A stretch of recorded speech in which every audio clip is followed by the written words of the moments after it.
Hi friends, welcome to our channel My Lifestyle and Cooking. First time பார்க்குறீங்கன்னா subscribe பண்ணிட்டு பாருங்கள் friends. நம்ம இன்றைக்கி ராகி மாவு வச்சு ஒரு ஹெல்த்தியான ரெசிபி தான் செய்ய போகிறோம். இப்படி செஞ்சு கொடுத்து பாருங்கள், ஒரு சொட்டு கூட மிஞ்சாது, அவ்வளோ சுவையாக இருக்கும். ரொம்ப ஈஸியாக செஞ்சிடலாம். ராகி பாயாசம் வாங்க இந்த ரெசிபி எப்படி பண்ணலான்னு பார்க்கலாம். இது செய்கிறதுக்கு ஸ்டவ்வில் ஒரு பாத்திரம் எடுத்துருக்கிறேன். இதில் 250 ml கப்பில் 1 கப் அளவுக்கு வெல்லம் சேர்த்துருக்கிறேன். கூடவே 3/4 கப் அளவுக்கு தண்ணி சேர்த்துட்டு, நமக்கு வெல்லத்துக்கு பதம்லாம் எதுவும் வர வேண்டாம். வெல்லம்லாம் நல்லா இது போல் கம்ப்ளீட்டாக கரைஞ்சி வரணும்.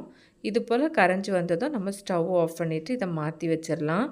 அடுத்ததாக ஒரு பாத்திரத்தில் 1/2 கப் அளவுக்கு ஜவ்வரிசி சேர்த்துக்கலாம். நான் இங்கே நைலான் ஜவ்வரிசி தான் எடுத்துருக்கிறேன். இது கூடவே ஒரு 2.5 கப் அளவுக்கு தண்ணி சேர்த்துக்கலாம்.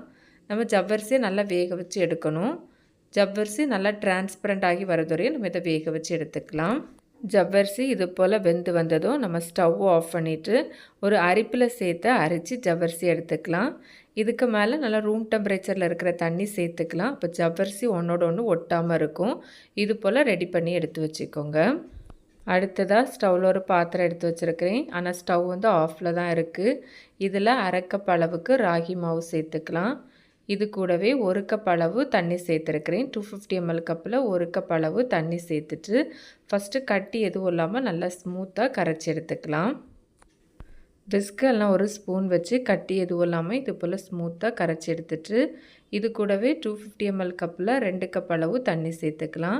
டோட்டலாக நம்ம இதில் 3 கப் அளவு தண்ணி சேர்த்துருக்குறோம். இது கூடவே நம்ம வேக வச்சுருந்தோம்ல ஜவ்வரிசி, அதையுமே இதில் சேர்த்துக்கலாம். சேர்த்துட்டு நம்ம இதை தொடர்ந்து கலந்து எடுக்கணும். இப்போது ஸ்டவ்வை ஆன் பண்ணிட்டேன். ஓரளவு இது கொதித்து வரதுவரையும் மீடியம் ஃப்ளேமில் வச்சு நம்ம கலந்து எடுத்துக்கலாம். நல்லா இது கொதித்து வந்ததும் ராகி மாவு நல்லா வெந்து நல்லா திக்காகி வரும். இது போல் ராகி மாவில் பண்ண நிறைய வெரைட்டியான ரெசிபி நம்ம சேனலில் இருக்குது.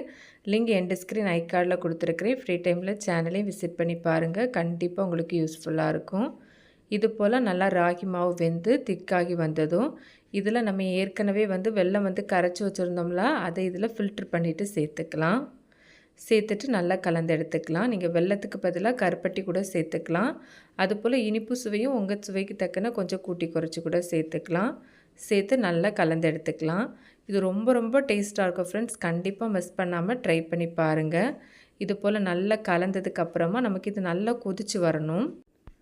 இது போல் நல்லா கொதித்து வந்ததும் வாசனைக்காக வேண்டி ஏலக்காய் பொடி சேர்த்துக்கலாம். நான் இங்கே ஏலக்காவை வெள்ளை சக்கரை சேர்த்து அரைச்சி சேர்த்துருக்கிறேன். சேர்த்துட்டு இதை நல்லா கலந்து எடுத்துக்கலாம்.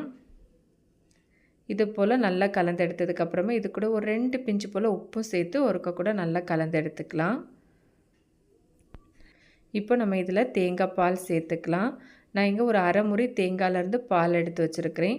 முதல் பால் 2ஆம் பால்லாம் இல்லை, மொத்தமாக 1/2 கப் அளவுக்கு தேங்காய் பால் எடுத்துகிட்டு இதில் சேர்த்துருக்கிறேன். சேர்த்துட்டு நல்லா கலந்து எடுத்துக்கலாம். தேங்காய் பால் சேர்த்ததுக்கப்புறமா ரொம்ப கொதிக்கலாம் விட வேண்டாம். நல்லா சூடாகி வந்தாலே போதும். இந்த பாயாசம் ரொம்ப நல்லாயிருக்கும். கண்டிப்பாக ட்ரை பண்ணி பாருங்கள். ராகி கூழ்லாம் செஞ்சு கொடுக்கும்போது அதிகமாக சாப்பிட மாட்டாங்க. இது போல் செஞ்சு கொடுத்து பாருங்கள். ஒரு சொட்டு கூட மிஞ்சாது, அவ்வளோ சுவையாக இருக்கும். இப்போ நம்ம ஸ்டவ் ஆஃப் பண்ணிடலாம்.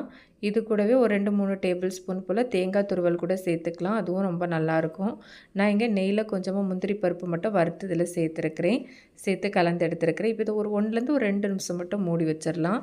அவ்வளோதான் ஃப்ரெண்ட்ஸ், ரொம்ப சுவையான ராகி பாயாசம் ரெடி. கண்டிப்பாக நீங்கள் இதுவரை செஞ்சதில்லைன்னா ஒரு முறை ட்ரை பண்ணி பாருங்கள். இது ஃப்ரிட்ஜில் வச்சு நல்லா ஜில்லுன்னு சாப்பிட்றதுக்கும் ரொம்ப நல்லாயிருக்கும். சூடாக சாப்பிட்றதுக்கும் ரொம்ப நல்லாயிருக்கும். கண்டிப்பாக ட்ரை பண்ணி பார்த்துட்டு உங்களுக்கு எப்படி வந்ததுன்னு மறக்காமல் கமெண்ட்ஸ் பண்ணுங்கள். ரெசிபி வீடியோ கண்டிப்பாக உங்களுக்கு பிடிக்கும். பிடிச்சிருந்தால் லைக்கோட ஹைப்பும் பண்ணிவிட்டு சப்ஸ்கிரைப் ஷேரும் பண்ணுங்கள் ஃப்ரெண்ட்ஸ். தேங்க்ஸ் ஃபார் வாட்சிங். பை.